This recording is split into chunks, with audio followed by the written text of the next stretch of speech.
नमस्ते दर्शकों, आज फिर हम हाजिर हैं एक नए एपिसोड के साथ। जैसा कि आप देख रहे हैं हमारे चैनल पे कई सारे एक्सपीरियंस आए हैं जो नियर डेथ से रिलेटेड हैं। उसी श्रृंखला को हम आगे बढ़ाते हैं तो हमारे साथ हैं भावना मैम, जो आपको बताएँगी कि उनके जीवन में ऐसा क्या घटित हुआ, जिससे उन्हें लगता है कि वो मृत्यु के दरवाजे तक पहुँची और पुनः इस जीवन में वापस आईं। तो बिना किसी समय को विलंब किए हुए हम ये आज का एपिसोड शुरू करते हैं। तो भावना मैम आपका स्वागत है। नमस्कार। तो भावना मैम आप ये बताइए ऐसा क्या हुआ था आपके जीवन में जो आप कहती हैं कि मैंने एक मृत्यु को छुआ और वापस से जीवन को मुझे प्राप्ति हुई है? जी, मेरा नाम भावना सिंह है। ये जो एक्सीडेंट हुआ था ये 2007 में हुआ था मेरा 19 अप्रैल 2007 में और ये दिल्ली में हुआ था एक्सीडेंट। मैं ऑफ़िस से वापस आ रही थी, तो उस टाइम एक बस मैं बाइक पे अपने दोस्त के साथ आ रही थी, तो एक बस ने पीछे से मुझे चार्टर बस थी उसने हिट किया और मैं उसके साथ घिसटती हुई बहुत दूर तक चली गई। उसके बाद उस ड्राइवर ने ब्रेक लिया, तो मैं रोड पे गिरी और दोबारा से जब मैंने उठ के साइड में होने की कोशिश की, तो मैं क्या देखती हूँ कि जो बस है वो वापस मेरी तरफ आ रही है। तो मैंने भगवान का नाम लिया, मैं बैठ गई थी, मैंने भगवान का नाम लिया, दोनों हाथ जोड़े, मैंने कहा हे भगवान और मैं वापस रोड पे लेट गई। मेरे लेटते ही मैंने अपनी आँखें बंद की, जो बस थी वो आई और मेरे ऊपर से वो बस ड्राइवर घबराहट में चला के ले गया। तो मुझे लगा आज तो मैं बस के नीचे आ गई। उस टाइम अपने सब घर वाले, परिवार वाले सबकी याद आई मुझे, जब आँख बंद किया तो सब मुझे दिखाई देने लग गए। तभी अचानक क्या हुआ जब बस मेरे ऊपर से निकल गई तो मैंने अपनी आँख खोली। आँख खोली तो मैं देखती हूँ कि मैं रोड पे ऐसे लेटी हुई हूँ और आस-पास के जितने भी लोग थे सब इकट्ठा हो गए। उन्होंने बोला कि उन्होंने मुझे उठाया, साइड में किया और उन्होंने कहा कि आज साक्षात भगवान आपको बचा रहे थे। हम लोग एक्सीडेंट देख रहे हैं लेकिन हम लोग कुछ नहीं कर पाए। आप बहुत हिम्मत वाली हो, जो आप इतना कुछ अभी आपने अपने आप को बचाने के लिए इतनी कोशिश की कि बस आपके ऊपर से चली गई है और फिर भी आप अभी तक ठीक हो बिल्कुल। फिर उन लोगों ने मुझे एक लेडी आई जो जिनका मैं बहुत तहे दिल से शुक्रिया करती हूँ। उन्होंने मुझे रोड से उठाया और एक गाड़ी में ले जाके मुझे पास के नर्सिंग होम में एडमिट करवा दिया। वहाँ जाने के बाद उन लोगों ने मैंने अपना तब तक मैं होश में थी, लेकिन जब उन्होंने मुझे गाड़ी में बिठाया तो मुझे ऐसा लग रहा है कि मुझे नींद आ रही है धीरे-धीरे। तो जो भी इंजरी थी वो इंटरनल इंजरी थी, एक्सटर्नल कुछ भी नहीं था। तो सबको ये एहसास हुआ कि शायद ये घबरा गई हैं और घबराहट में जी, इनको ये स्वाभाविक। लग रहा है कि अब मैं खत्म हो गई हूँ। लेकिन मेरे दिमाग में एक बात थी क्योंकि जो इंटरनल इंजरी थी उसकी वज़ह से मुझे ये लग रहा था कि मेरे हाथ-पैर सुन्न होते जा रहे हैं और मुझे नींद आ रही है और मेरा मन कर रहा था कि बस मैं आँख बंद कर लूँ और सो जाऊँ। फिर उन्होंने मुझे एक पास के नर्सिंग होम में एडमिट करवाया, मेरे घरवालों को फ़ोन किया। मेरे घरवाले जब वहाँ आए, तो उन्होंने देखा कि मेरी कंडीशन बहुत ख़राब थी। मैं पूरी पीली हो गई थी फूल के और जो नर्सिंग होम वाले थे उन्होंने बोला कि इनको कुछ नहीं हुआ है, ये सब घबरा गई है, वो कुछ डिटेक्ट नहीं कर पा रहे थे। तो मेरे एक चाचा-चाची डॉक्टर हैं, तो मैं बेहोशी की हालत में बार-बार ये कह रही थी कि आप उनको बुला दीजिए, मुझे उनसे मिलना है। थोड़ी देर बाद वो आ गए रात को। ये एक्सीडेंट शाम को हुआ था और 9 बजे तक वो लोग आ गए। उन्होंने हर जगह कोशिश की कि इसको कहीं और अच्छे हॉस्पिटल में एडमिट करवाया जाए, जबकि वो दोनों खुद डॉक्टर हैं, लेकिन काफ़ी कोशिश के बाद भी वो कहीं पे हमारे लिए बेड अवेलेबल नहीं था, तो वो नहीं एडमिट करवा पाए। फिर भी भगवान की कृपा से रात के 3 बजे हमें मैक्स साकेत हॉस्पिटल में एंट्री मिली। वहाँ पे उन्होंने बोला कि हमारे पास इमरजेंसी में आप लेके आ सकते हैं। तब तक किसी को ये नहीं एहसास था कि मुझे हुआ क्या है। मैं पूरी पीली पड़ गई थी और एकदम फूल गई थी, क्योंकि अंदर ही अंदर मेरी वैस्कुलर इंजरी हुई थी, जिसमें मेरे जो थाई की नर्व है, नस है, वो फट गई थी और उस फटने की वजह से सारा ब्लड मेरे बॉडी के अंदर क्लॉट हो गया था। मसल्स क्रश हुई थी, बोन्स इंटैक्ट थी, उसको कुछ नहीं हुआ था। जब वहाँ लेके गए वो लोग 3 बजे, एक्सीडेंट हुआ था शाम के 5:45 पे और 3 बजे तक मैं बिल्कुल सर्वाइव कर गई थी। 3 बजे उस हॉस्पिटल में मैक्स साकेत में पहुँचने के बाद आई वेंट इंटू कोमा, मैं कोमा में चली गई थी। वहाँ डॉक्टरों ने जब मेरी नस चेक की तो कुछ नस नहीं चल रही थी, बीपी नहीं था, कुछ भी नहीं था।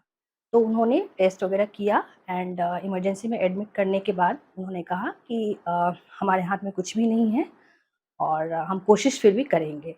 तो उन्होंने पूरा डॉक्टर का पैनल बैठा, उन्होंने मुझे पूरा एग्ज़ामिन किया एंड अगले दिन 9 बजे 20 तारीख को 20 अप्रैल को उन्होंने मुझे 9 बजे डेड डिक्लेयर कर दिया। उन्होंने कहा कि कुछ भी नहीं है, जो फ़ॉर्मेलिटी है वो आप पेपर वर्क वग़ैरह सब कर लीजिए, सब कुछ हो गया एंड जो घर वालों का रोना-धोना वो सब शुरू हो गया कि उनको एहसास हो गया कि नहीं बची है। फिर मेरे मम्मी-पापा और मेरे हस्बैंड ने उन्होंने कहा कि ठीक है, ये डेड बॉडी ही है लेकिन हम फिर भी कोशिश करना चाहते हैं, तो आपके पास अगर कोई ऑप्शन है कि हम डेड बॉडी पे कर पाएँ, तो आप वो एक्सपेरिमेंट करिए, कहीं बाहर लेके जाना है तो हम उनको हुँ। लेके जाना चाहते हैं, आप जो बोलेंगे वो करेंगे। उन्होंने मुझे फुल वेंटिलेटर पे डाल दिया था। फुल वेंटिलेटर पे डालने का मतलब होता है कि अब आप आपका अपना डेड हो चुके हैं, क्लिनिकली डेड डिक्लेयर कर दिया गया है और उसके बाद वो आपको जो है वो बाहर से ऑक्सीजन दे के सर्वाइव करके रख सकते हैं, कुछ टाइम के लिए। फिर उन्होंने बोला कि हमारे पास एक लाइफ सेविंग ड्रग आती है, जो कि हम बॉडी पे अप्लाई कर सकते हैं, उसमें 60-40 का रेशियो होता है और वो अगर कर गया उसमें भी 48 आवर्स का टाइम होता है। अगर वो कर गया तो फिर हम कोशिश कर सकते हैं, चांस उसमें 40% ही होता है, 60% नहीं होता है। तो मेरे घर वाले तैयार हो गए इस चीज़ के लिए, उन्होंने वो इंजेक्शन अप्लाई किया। तो उसका कोई इम्पैक्ट नहीं हुआ, पूरा 1 डोज़, उन्होंने फिर हाफ डोज़ और लगाए, फिर वो कोशिश करते रहे। ये जो प्रोसेस है पूरा लाइफ सेविंग ड्रग्स का वो 4 दिनों तक चलता रहा। इन 4 दिनों में जो मैंने एहसास किया, आज मैं आप सबके सामने वो शेयर करना चाह रही हूँ। मुझे ऐसा फ़ील हुआ कि मैं लेटी हुई हूँ और मेरे अंदर से मतलब एक इमेज चल के आई है और मेरे अंदर से कुछ आत्मा निकल के और वो एक टनल बना हुआ है, उस टनल के अंदर से ऐसे उड़ के जा रही हूँ मैं उस आत्मा के साथ। वो आत्मा का कोई ऐसे फेस नहीं था, एक ब्लैक कैस्पर टाइप कोई इमेज थी, जिसके साथ मैं चलती जा रही हूँ। मुझे कोई कह नहीं रहा कि तुम चलो या रुको, कुछ भी है, अपने आप मैं उनके साथ उड़ के उस टनल के अंदर से जा रही हूँ। और एक और चीज़ जो मुझे एहसास हो गया था कि मैं मर चुकी हूँ और ये मेरी आत्मा को निकाल के लेके जा रहे हैं। काफ़ी देर चलते-चलते उड़ के उनके साथ जाते हुए टनल में मैं एक जगह पहुँचती हूँ, जहाँ पे वो जो इमेज है वो भी रुक जाती है और मैं भी वहाँ पे रुक जाती हूँ। इसका मतलब जो मुझे समझ में आया कि उनको आगे जाने के लिए परमिशन चाहिए। एक द्वार था, वहाँ पे खड़े होने के बाद जो मैंने देखा और मैं जब तक उस टनल के अंदर जा रही थी, तो मैं सिर्फ़ यही बोले जा रही थी कि मुझे नहीं मरना है, मुझे क्यों लेके जा रहे हो? मेरे बच्चे हैं, मेरा परिवार है, उनको मेरी ज़रूरत है, तो आप मुझे मत लेके जाइए, मैं नहीं जाऊँगी आपके साथ। बट उनके ऊपर कोई भी असर नहीं हो रहा था मेरे बोलने का। तो उसके साथ उठ के चले जाने के बाद एक जगह जाके मैं रुक गई, जहाँ पे मैंने क्या देखा, मेरी दोनों आँखें खुली हुई थी, लेकिन मैंने देखा कि मेरी आँखों के आगे रेक्टेंगुलर शेप में व्हाइट ऐसे दिखाई दे रहा है और बाकी हर जगह अंधेरा है, कुछ भी नहीं दिख रहा है, बस वो इमेज को फ़ील कर पा रही हूँ और रेक्टेंगुलर शेप में व्हाइट कलर की एक स्ट्रिप सी बनी हुई थी। तो जैसे मैं बोले जा रही हूँ कि मुझे नहीं मरना, मुझे मत लेके जाओ, तो वो जो आत्मा थी जो इमेज थी, वो हेल्पलेस फ़ील कर रही थी और मैं बहुत स्ट्रॉन्ग फ़ील कर रही थी। लेकिन मुझे ये भी लग रहा था मेरा गला सूख रहा था, मुझे ये लग रहा था कि मैं बहुत थक गई हूँ, मेरा मन कर रहा था कि मैं चुप हो जाऊँ, लेकिन जैसे मैं चुप होती थी ना, ऐसा लगता था वो जो व्हाइट पार्ट है वो श्रिंक करने लग गया। छोटा होने लग गया। तो मुझे लगता था अगर मैं बोलती रही तो स्टैग्नेट रहेगा और मैं बची रहूँगी, लेकिन अगर मैंने बोलना बंद किया तो मैं अंदर चली जाऊँगी। ऐसा एहसास हो रहा था कि पीछे से कोई प्रेशर दे रहा है कि अंदर जाओ। लेकिन मैं जब खुद बोले जा रही हूँ कि मुझे नहीं मरना, नहीं लेके जाओ, तो वो जो इमेज थी वो बहुत घबरा रही थी और वो व्हाइट पार्ट बिल्कुल स्टैग्नेट था। मुझे एक चीज़ का तो एहसास हो गया कि अगर मैं कोशिश करती रहूँगी तो शायद मैं बच जाऊँ, क्योंकि मुझे पता था कि मेरी मृत्यु हो चुकी है। उसके बाद जब वो आत्मा थी वो मुझे छोड़ के और वो उस व्हाइट पार्ट के अंदर चली गई। जब वो इमेज जो मुझे छोड़ के उधर जाती थी, तो मैंने देखा कि मेरे परिवार वाले मेरे सामने खड़े हैं। मैं उनसे बोल रही हूँ कि मुझे नहीं छोड़ेंगे, आप लोग क्यों आए हो? आप लोग चले जाओ वापस। उसके बाद वो जब दिखते थे, जैसे मेरा भाई, मेरे हस्बैंड, मेरा बेटा था वो 2 साल का, मेरे मम्मी-पापा सभी लोग मुझे दिखाई दे रहे थे। और इन द मीन टाइम क्या हुआ कि नीचे घर वालों ने महामृत्युंजय जाप शुरू करवा दिया था, जो कि मुझे एहसास नहीं था कि ये सब चल रहा है नीचे। जब वो इमेज मुझे छोड़ के अंदर जाती थी, तब उस जो व्हाइट पार्ट था, उसके अंदर मुझे ऐसा लगा कि शिव जी की आकृति मेरी आँखों के आगे से ऐसे फ्लोट करके जा रही है। ऐसे आए, चले गए। उसके बाद मुझे धूप, अगरबत्ती, हर चीज़ की खुशबू, मतलब खुशबू आया मेरे अंदर और उसके बाद मुझे महामृत्युंजय जाप, गायत्री मंत्र ये सुनाई दिया कानों में। जैसे बहुत क्लियरली तो नहीं सुनाई दे रहा था, लेकिन ऐसा लग रहा था कि कहीं पे दूर ये सब चीज़ें हो रही है, चल रही है और उसकी आवाज़ मेरी कानों तक आ रही है।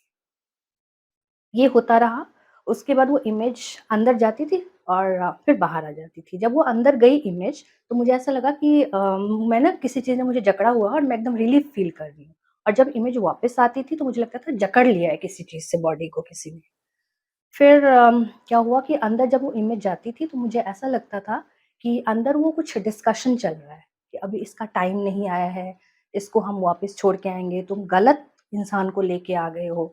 सारी चीज़ें मुझे सुनाई दे रही थी लेकिन बहुत दूर, जैसे दूर कोई कुछ बोल रहा है कि बहुत ज़िद्दी लड़की है, मानेगी नहीं, इसको छोड़ दो, इसको क्यों लेके आए हो? जो इमेज थी वो अंदर परमिशन लेके जा रही थी, फिर वापस आ रही थी। तो ऐसा 2-3 बार होता रहा। जब वो अंदर जाती थी कुछ डिस्कशन होता रहता था, कुछ पेपर के खड़खड़ाने की आवाज़ सुनाई देती थी कि कुछ वो चेक कर रहे हैं, देख रहे हैं। तो ये चीज़ें मुझे मतलब मुझे नीचे तो कुछ नहीं दिखाई दे रहा था लेकिन जो अंदर हो रहा था ना, उन सब चीज़ों का एहसास हो रहा था। तो ये सब करीब लगभग 4 दिनों तक चलता रहा।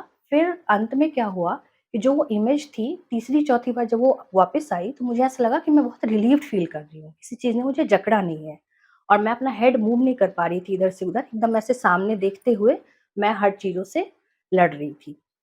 जब वो इमेज वापस आई तो मैंने कहा कि मुझे छोड़ दो, मुझे जाना है, तो मुझे क्यों लेके आए हो? अभी मेरा टाइम नहीं आया है। तो इमेज का कोई जवाब नहीं था, कोई रिप्लाई नहीं, चुपचाप जैसे वो किसी के परमिशन के लिए इंतज़ार कर रही है कि वो परमिशन देंगे तो हम इनको लेके जाएँगे, नहीं तो छोड़ देंगे। तो मेरी दोनों आँखें खुली हुई थी, लेकिन मुझे ऐसा लगा कि आँखें बंद हैं और मुझे एक आँख खोलनी चाहिए। जब मैंने अपनी आँख ओपन की तो मैंने देखा कि पूरा स्काई दिखाई दे रहा है मुझे। स्काई देखने के बाद मुझे थोड़ी-सी उम्मीद जगी। फिर मैंने अपनी दूसरी आँख भी ओपन की। दूसरी आँख भी खोलने के बाद मैं क्या देखती हूँ कि नीचे पानी है और पीछे से मुझे किसी ने पानी के अंदर धक्का दे दिया है। धक्का देने के बाद क्या हुआ कि मेरी जब दोनों आँख खुली तो डॉक्टरों ने ये कहा कि आप कहाँ से घूम के आ रही हैं? उनको जो कुछ भी मैं बोल रही थी वो सब सुनाई दे रहा था। उन्होंने बोला मैंने उनसे पूछा कि हाउ डू यू नो आपको कैसे पता कि मैं कुछ बोल रही हूँ, मैं किसी से लड़ रही हूँ? तो उन्होंने कहा कि मैडम आप जो कुछ कर रही थी ना हम सबको सुनाई दे रहा था, हमारी उम्मीदें जग गई थी कि आप बोल रहे हो कि मुझे नहीं मरना, मुझे मत लेके जाओ, ये सारी बातें हम सुन रहे थे, तो हम कोशिश कर रहे थे कि आप आने की कोशिश कर रहे हो, तो हमारी भी हिम्मत बढ़ गई। हमने भी कोशिश की कि आप वापस आ जाओ और फिर हम आपको बचा लेंगे। मैम जब आपका एक्सीडेंट हुआ, जी। आपने बोला मैं साइड गई, बस मेरे ऊपर से निकली, पुनः मुझे लगा कि अब मैं नहीं बचूँगी। आप हॉस्पिटलाइज़्ड हुए। तो ये आपकी मेमोरी में आ रहा था कि आपके सिर्फ़ थॉट प्रोसेस चल रहे थे कि मेरी अभी आपने बोला कि मेरी लगा कि डेथ हो चुकी है। जैसे आपने बोला मेरा शरीर फूल गया, पीली पड़ गई। तो आपको ये सब ये जो आपने बताया, इसको कैसे ज्ञात हुआ कि मेरे साथ ही घटित हुआ है? आपके रिलेटिव्स ने बताया, आपकी मेमोरी में फ़ीड होता जा रहा था? नहीं, देखिए शाम को जब एक्सीडेंट हुआ था उस टाइम से लेके 3 बजे तक मैं बिल्कुल ठीक थी। ओके। इंटरनल इंजरी थी लेकिन मुझे ये पता था कि मुझे अगर मैं आँखें बंद करूँगी, मैं कोशिश नहीं करूँगी अपने आप को बचाने की तो शायद मैं नहीं बचूँगी। क्योंकि एक्सीडेंट इतना मेजर था, बस का ऊपर से निकल जाना ही बहुत बड़ी बात थी। फिर जब लोगों ने कहा कि साक्षात भगवान खड़े हैं आपको बचाने के लिए, तो थोड़ी मेरी हिम्मत जगी कि मैं जब यहाँ से निकल गई हूँ तो मैं आगे भी निकल जाऊँगी। तब तक मुझे ये एहसास नहीं था हुँ। कि कोई इंजरी हुई है, मेरी नस फट गई है। फीमोर नर्व जो होती है वो ब्लड सप्लाई करती है आपकी पूरी बॉडी में। तो वो किसी को तब तक पता नहीं था, जब तक मैं एडमिट हुई मैक्स में उसके बाद जाके पता लगा कि मेरी नस फट चुकी है और मुझे बताना बचाना बहुत मुश्किल काम जब है। आप जी। ऊपर पहुँचे, जब आपने बोला एक काली-सी एक साया मुझे साथ लेके गया और टनल से आप क्रॉस कर रहे थे। तो टनल का जो द रास्ता था, वो किस कलर में आपको दिखाई दे रहा था? पूरा अंधकार, अंधकार कहीं में भी था? कोई जो उजाला नहीं। टनल में अब सिर्फ़ आपको लाइट दिखाई जी। दे रही थी? नहीं, लाइट टनल में भी नहीं दिखाई दे रही थी, जहाँ जाके मैं रुकी, वहाँ पे एक रेक्टेंगुलर शेप में लाइट दिखाई दिया मुझे। टनल में बिल्कुल अंधेरा और मुझे ये लग रहा था कि मेरी आँखें दोनों खुली हुई है। उस अंधेरे में भी मैं देख पा रही हूँ कि मैं जा रही हूँ उड़ के इस इमेज के साथ। जो रेक्टेंगुलर शेप आपको दिखाई दे रहा, आप क्या कहना चाहेंगे? वो क्या है? वो क्या कोई शक्ति है, कोई परमात्मा है, कोई प्रभु है? उम्मीद, मैं हुँ। उसको उम्मीद नाम देना चाहूँगी। जो मेरा अंदर से कॉन्फिडेंस था कि मुझे कुछ नहीं हुआ है, मैं वापस आऊँगी, वो मेरी होप थी। अगर मैं उस होप को छोड़ देती, जैसे मैं बोलना बंद करती थी, फाइट करना बंद करती थी, मैंने हर तरह से कोशिश की, गुस्से में, रो के, हँस के, किसी भी तरह ये मान जाए। लेकिन जब मैं बोलना बंद करती थी, तो वो श्रिंक करता था। तो मुझे एक चीज़ रियलाइज़ हो गया कि अगर मैं हुँ। बोलती रहूँगी, फाइट करती रहूँगी, तो मैं वापस जा सकती हूँ। ये कहते हैं आपने अपने आप को एक पॉज़िटिव वाइब्रेशन दी, जी, जिसको किसी शक्ति ने सुना, जी, एक्सेप्ट किया और वो पॉज़िटिव वाइब्रेशंस की वजह से ही एक पॉज़िटिव होप आपने वायुमंडल में क्रिएट की, जी। जिसका इम्पैक्ट आपकी बॉडी पर हुआ या ऊपर वाले ने आपकी सुनी, उस सुनी पॉज़िटिव क्योंकि थॉट मैंने को। सच्चे मन से मैं आप सबसे यही कहना चाहूँगी जितना हो सके दूसरों की मदद कीजिए, कभी किसी के लिए कुछ गलत नहीं कीजिए कि जो दुआएँ होती हैं लोगों की, आपके अपनों की, वो कभी न कभी जब आप मुसीबत में होते हैं तो ज़रूर काम आती है। एक और चीज़ जो मैं आप सबको बताना भूल गई हूँ, जिसको मैं ऐड ऑन करना चाहूँगी। इस एक्सीडेंट के बाद जब मैं वापस आई, तो मेरे अंदर कुछ शक्तियाँ आ गई हैं। जैसे कि अगर कोई कुछ गलत कर रहा है या कोई अच्छी चीज़ भी हो रही है, तो वो मुझे दिखाई दे जाता है। और ज़्यादातर वो मैं देखती हूँ सोमवार की रात को जब मैं सोती हूँ, तो 12 बजे से 4 बजे के बीच में वो चीज़ें मुझे दिखती हैं। तो जैसे कि मेरी दादी जी थी, उनकी डेथ हो गई थी, तो हम लोगों में क्या होता है कि पिंडदान जब 5 साल या 7 साल, 10 साल हो जाए, तो उस जनरेशन को पिंडदान के लिए करने के लिए मतलब आप जाके गंगा जी में कहीं पे भी पूजा पाठ करके उस जनरेशन का वो ख़त्म कर सकते हैं। तो मुझे पता नहीं था लेकिन मेरे जो फ़ादर थे, वो गया गए हुए थे उनका पिंडदान करने के लिए। तो सपने में मैंने क्या देखा कि मैं ट्रेन में अपनी दादी के साथ बैठी हूँ, एक जगह जाती हूँ, कहीं मंदिर जाने के लिए जाती हूँ और वो मेरे साथ उतरती हैं और मैं आगे चली जाती हूँ और पीछे कोई सरोवर चल है पानी का, जिसके अंदर वो मेरे पीछे आते-आते उसके अंदर गिर जाती है, डूब जाती है। तो मैं बुलाती हूँ कि दादी आ जाइए, देखती हूँ दादी कहीं भी नहीं दिखाई दे रही है। जब मैं आगे बढ़ती हूँ तो एक केले वाला बैठा होता है, तो केला लेके मैं वो दान कर देती हूँ लोगों में, वहाँ बच्चे खेल रहे हैं, गरीब हैं, उनको दान कर देती हूँ। ये बात जब मैं बताती हूँ सपने से जागने के बाद अपनी मम्मी को फ़ोन करके, तो मम्मी कहते हैं कि तुम्हारे पापा जो हैं वो दादी का पिंडदान करने के लिए गए हुए हैं 3 दिनों के लिए, जो कि मुझे नहीं बताया गया था। तो जब मैंने किसी पंडित से पूछा तो उन्होंने बोला कि आपने अपनी दादी को मुक्ति दिलवा दी है। इसी तरह एक और इंसिडेंट है जो मैं आप लोगों के साथ शेयर करना चाहूँगी। मेरी एक बचपन की बहुत अच्छी दोस्त थी, जो कि डिलीवरी के टाइम में उनकी डेथ हो गई। उनका एक बेटा था और एक छोटी बेटी थी, डिलीवरी के 2-3 दिन बाद डेथ हो गई। ऐसे ही सोमवार की रात को मैं सोई हुई थी, तो मैंने सपना देखा कि किसी की चिता जल रही है, वहाँ पे एक बच्चा खेल रहा है। ये चीज़ जब मैंने अपनी मम्मी के साथ शेयर की, तो मम्मी ने कुछ नहीं बताया। उन्होंने कहा कि नहीं ऐसी तेरे मन का वहम है। फिर उन्होंने कहा कि अब 2-3 दिन बाद के मुझसे रहा नहीं जा रहा, मैं तुझे बता देती हूँ, कि तुझे बहुत बुरा लगेगा। तेरी एक सहेली थी, डिलीवरी होते हुए उसकी डेथ हो गई है। तो इस तरह की चीज़ें या कोई अगर कुछ उल्टा-सीधा कर रहा है मेरे ऊपर या हमारे घर के ऊपर, जैसे आप लोग बोलते हैं काला जादू है, कुछ नेगेटिविटी है, तो कुछ चीज़ें हैं जो मुझे दिखाई दे जाती हैं और किसी को नहीं दिखाई देती है। तो जब मैंने पूछा तो उन लोगों ने बताया पंडित वगैरह ने कि आपकी जो तीसरी आँख है वो खुली हुई है, ओपन है। तो अगर आप रेगुलर मेडिटेट करते हैं तो आप जितनी भी दुनिया में अच्छी-बुरी चीज़ें हैं वो आप देख सकते हैं। तो इसलिए जो पॉज़िटिव वाइब्स हैं वो हैं मेरे अंदर। तो मैं आप लोगों से यही कहना चाहूँगी कि आप लोग मेडिटेशन कीजिए और उसके बाद आप देखिए कि उससे क्या चेंजेस आती हैं लाइफ में। इसके बाद मतलब मेरे अंदर ये बहुत सारे चेंजेस आए हैं कि मुझे ये एहसास हो गया है कि किसी के साथ बुरा नहीं करना है। आप जितना अच्छा कर सकते हैं उतना अच्छा कीजिए सबके साथ। जो मैम आपने बोला कि जो आपको एक काला साया साथ लेके जा रहा था, तो वो साया क्या था? एक इंसान, एक जानवर या एक कह लीजिए जैसे हम लोग कहते हैं कि काला जो मृत्यु के समय जो काले का सिम्बोलाइज़ लोग करते हैं वो इनसे करते हैं, यम जी से करते हैं, तो ऐसा था क्या कुछ? जी, वो कुछ ना कुछ तो नेगेटिव चीज़ थी, उसका कोई ऐसे रूप नहीं था कि इंसान का रूप है या जैसे हम सिनेमा में देखते हैं कि वो एकदम तैयार होके गहने-वहने पहन के वो यमराज जी आए हुए हैं, वैसा कुछ नहीं था। एक कैस्पर जैसी इमेज थी, काला-सा, जिसको मैं मुड़ के देख नहीं सकती थी, लेकिन मुझे पता था कि वो मेरे साथ है। और उसके आते ही ये एहसास हो जाता था कि किसी चीज़ ने मुझे जकड़ लिया है एकदम जंजीर से, मेरी बॉडी पे मेरा कंट्रोल खत्म हो जाता था।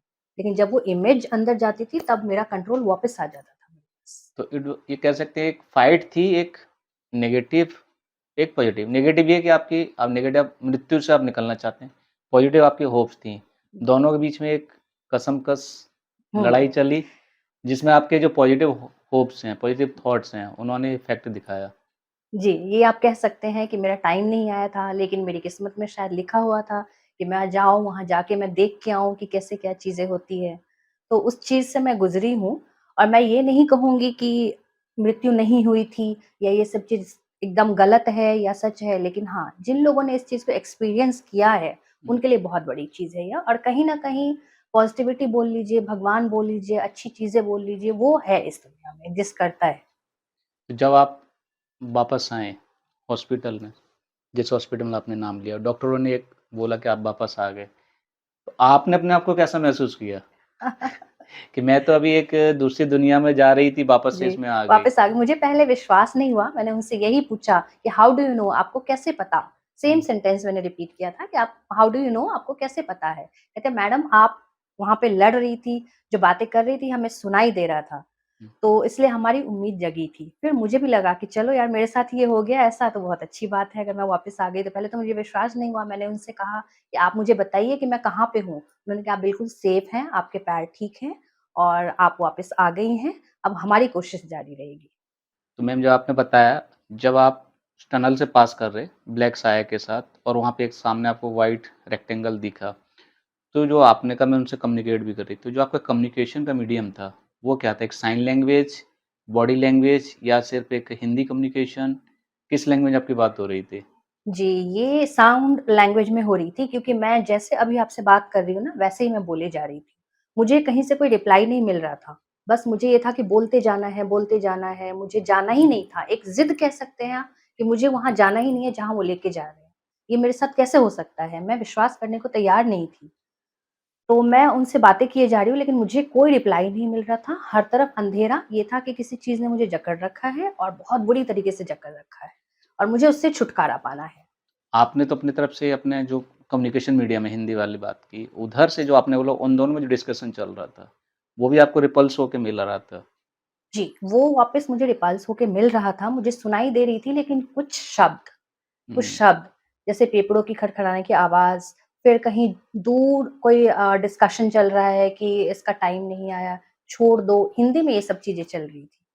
और हुँ, जैसे मैं बोल रही थी तो मैं कुछ इंग्लिश की लाइन्स, कुछ हिंदी की लाइन्स वो बोल रही थी। तो जब मैं वापस आई तो जो मेरे कज़िन ब्रदर्स थे, डॉक्टर्स थे, उन लोगों ने बताया कि आप तो इंग्लिश ही बोले जा रही थी ज़्यादातर वहाँ पे, तो आपके दिमाग में ऐसा क्या चल रहा था? मैंने कहा कुछ नहीं था, बस ये लग रहा था कि कुछ भी बोलो, बस ये है कि बोलते रहना है। वर्ड्स हुँ। खत्म हो रहे थे, समझ नहीं आ रहा था, लेकिन कोई पेन, तकलीफ कुछ नहीं फ़ील हो रहा था मुझे वहाँ पे। जो कि वापस आने के बाद काफ़ी टाइम तक मैं बिस्तर पे रही हूँ, लगभग 2 साल। ओह! तो एक बच्चे की तरह मेरी नर्चरिंग हुई कि मैं चल नहीं सकती थी, मेरी नस फटी हुई थी जिनको उन्होंने स्टिच किया था। तो वो काफ़ी लंबा प्रोसेस था, जो रिकवरी का था प्रोसेस बहुत लंबा था। हॉस्पिटल में भी लोग मिलने आते थे और मुझे देख के वो वापस चले जाते थे हँस के। डॉक्टर्स के लिए मैं एक होप थी। उन्होंने कहा कि डेली सुबह हम जब आते हैं राउंड पे तो सबसे पहले हमें भावना का चेहरा देखना होता है, क्योंकि जब भी हम जाते हैं वो हँस के वेलकम करती है। तो दर्शकों ये थे हमारे साथी भावना मैम, जिन्होंने अपना रियल लाइफ़ एक्सपीरियंस बताया, जो इनके साथ घटित हुआ और कैसे इन्होंने मृत्यु को मात दी जस्ट बिकॉज़ ऑफ इनके पॉज़िटिव थॉट्स। जो हम कहते हैं जैसा तुम सोचोगे, जैसा तुम बोलोगे, वैसा बन जाओगे। तो इन्होंने इसी फ़ॉर्मूले को अपनी लाइफ़ में इस्तेमाल किया, जिस फ़ॉर्मूले की वजह से आज आपके सामने प्रत्यक्ष बैठी हुई हैं और आप सभी से बात कर रही हैं। तो आशा करता हूँ आपको ये एपिसोड पसंद आएगा और हम आपसे जल्द मिलेंगे एक नए एपिसोड के साथ। तब तक के लिए नमस्ते, शुक्रिया, ओम शांति। नमस्कार, ओम शांति।